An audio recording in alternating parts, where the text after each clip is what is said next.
Headlines brought to you by Chitale बंधू।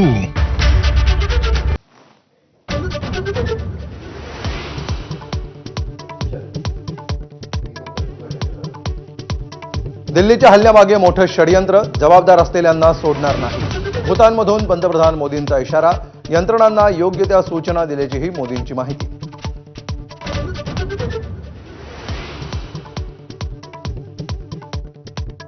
दिल्ली स्फोटातील मृतांचा आकडा वाढला, आतापर्यंत 12 जणांचा मृत्यू झाल्याची दिल्ली पोलिसांची माहिती, तर 25हून अधिक जखमी, एक संशयित ताब्यात।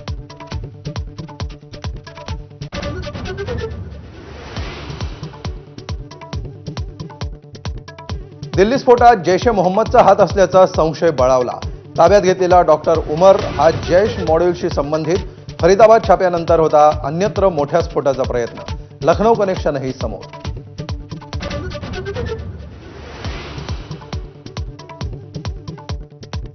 दिल्ली स्फोटांबाबत पोलिसांच्या तपासामध्ये धक्कादायक माहिती, घटनास्थळी छर्रे, खिळे, अणुकुचीदार वस्तू आढळल्या नाहीत, तर स्फोट झालेल्या गाडीचे पार्ट्स ताब्यात।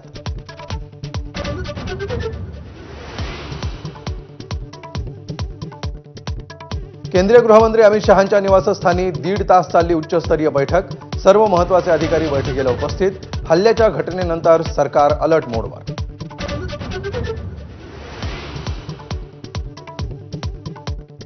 स्फोटासाठी वापरलेल्या I-20 कारचा मार्ग उघड, दिल्ली हरियाणा बदरपूर सीमेवरून कारची दिल्लीत एंट्री, कारमध्ये बसलेल्या संशयिताचा फोटो यंत्रणांच्या हाती।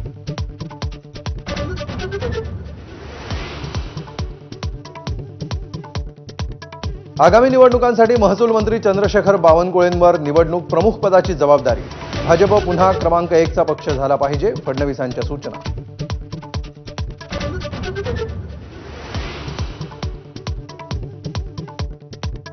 कोल्हापूरच्या नागाळा पार्क भागात बिबट्याची दहशत, बिबट्याचा पोलिसांवरच हल्ला, अग्निशमन दलाचे श्वापद पकडण्यासाठी शर्थीचे प्रयत्न।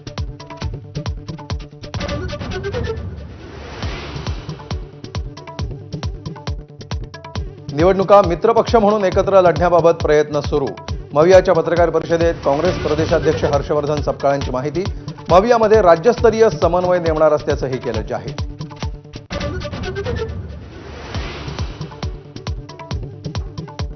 राज्यात अनेक ठिकाणी 2 राष्ट्रवादी एकत्र येण्यासाठीचे प्रयत्न सुरू, शशिकांत शिंदेंची माहिती, शरद पवारांच्या वक्तव्याचा दाखला देत चंदगडच्या युतीबाबतही उल्लेख।